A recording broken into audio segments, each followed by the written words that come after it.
इस वीडियो में हम आपको जंतु के शब्द रूप उकारांत पुल्लिंग में बताएंगे।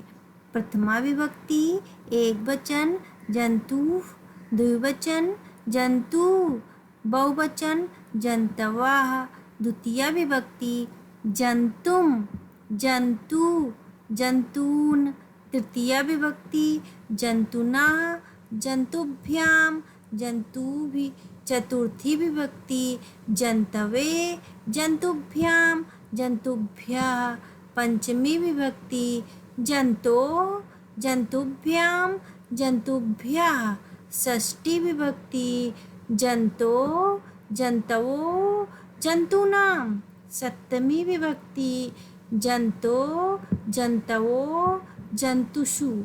संबोधन हे जंतो, हे जंतु, हे जंतवः। धन्यवाद।